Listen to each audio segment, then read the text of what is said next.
Hello everyone and welcome back to another episode of Minecraft Mythbusting here in the Mythbusting world. And in today's episode we'll be checking out the new mobs that are added in Minecraft 1.10.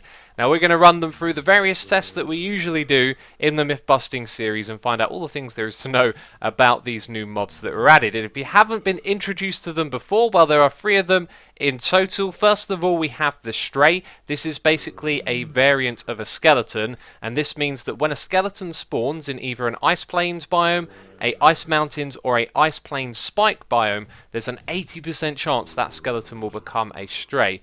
Now those 3 biomes are also the places where the new polar bear can be found, and in the desert biome, the desert hills and the desert end biomes is where the Husk will be spawned. And because it is a variant of the zombie, once again there's an 80% chance that when a zombie spawns in those biomes, it's going to become a Husk.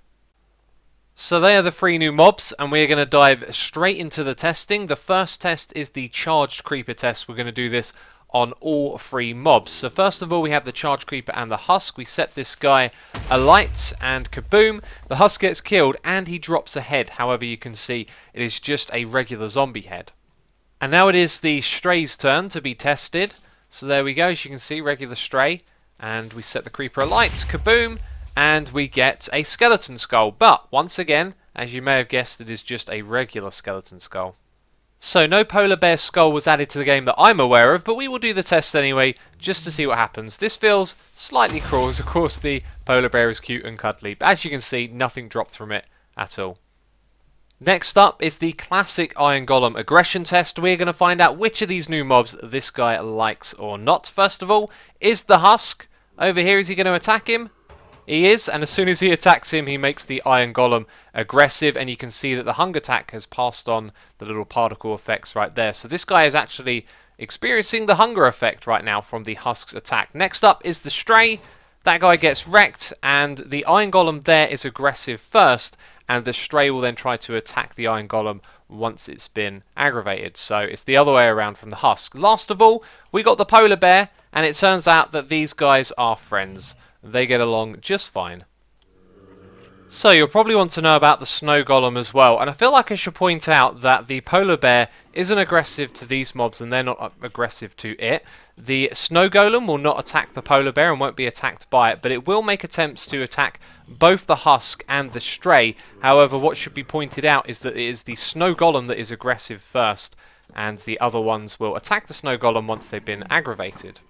So fishing rods, leads and name tags, you know the deal. We like to find out what each of the mobs do with each of these in this game, and as you might expect, the lead doesn't work on the hostile mobs, but you can use a lead on a polar bear and lead it along like so, which is great. The next one is the fishing rods. This works on all 3 of them. The polar bear seems to be very resistant to it though.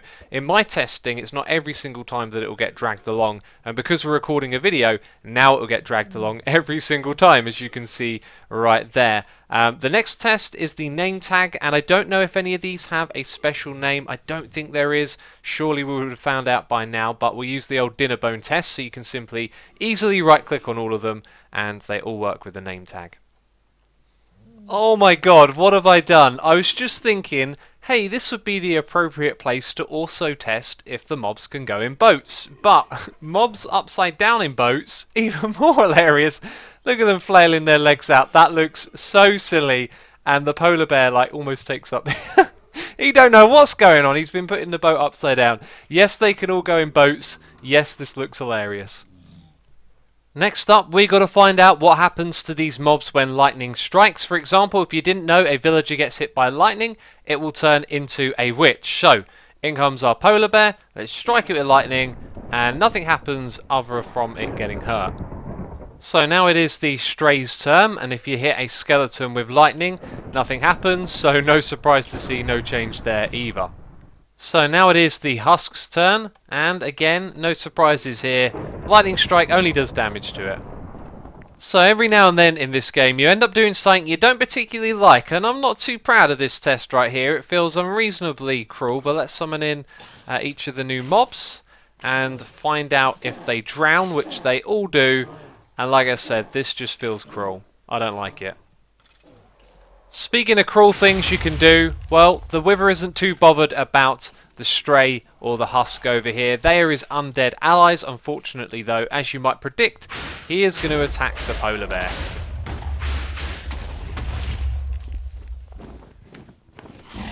What about that Ender Dragon, I hear you say? Well, I haven't seen the Ender Dragon visibly attack the Husk, so what's interesting is that when it takes damage, it sets off the social spawning sequence for the zombies. As the only ones I've spawned in this world are regular Husks, and now they're all trying to track down the End Dragon by the looks of it. So it's the same thing again. The polar bears and the strays will get attacked if they go too close to the centre. They'll also get aggressive at the Ender Dragon, although they seem to lose interest a lot quicker than the Husks. But again, doesn't look like the Ender Dragon is actually targeting them. So earlier in the day I tweeted out asking for people to send me their questions about mobs in 1.10, and we got 3 really interesting ones. The first one is to do with the baby Husks. So let's spawn one in right here, and as you can see it goes through the 1 wide gap here. And, well, it didn't kill the villager, but it converted it and set it on fire subsequently. Anyway, the question was, can the Husk fit through a 1 high gap? And he's sort of showing us exactly why we're asking that question at the moment, because his head is a little bit bigger, but if we have a look at his hitbox, you can see that he is 1 block high. So the second question was to do with the 4 horsemen, the skeleton trap. If they were to be summoned inside of a cold plain biome like this, would they be able to be strays riding on horses, which would be another unique mob combination? And I've done this many times and have not seen a single one, which I think means that it won't be. And considering by default it has an 80% chance of being one, the fact that there isn't one right here I think just means that basically they're always going to be skeletons on the horses. For our third and final question, I am in survival mode because some of you wanted to know if a stray shooting a creeper would produce a record. So there's our stray, here's our creeper. Let's go stand over here so the stray will shoot us, and he shoots the creeper, and that was a terrible test. It would appear that something was wrong with the commands that I previously used, so let's try that again. This guy should only have 1 health, so it should be a instant thing. Come on now, notice me, shoot this guy, there he goes, and yes, we can see it there on the ground. You will, in fact, get a record. So that is it from me, this episode of Minecraft Mythbusting. If you've enjoyed it, please do leave a like on the video. As always, thank you so much for your support, and I will see you in the next episode. So thanks for watching, catch you next time, bye bye.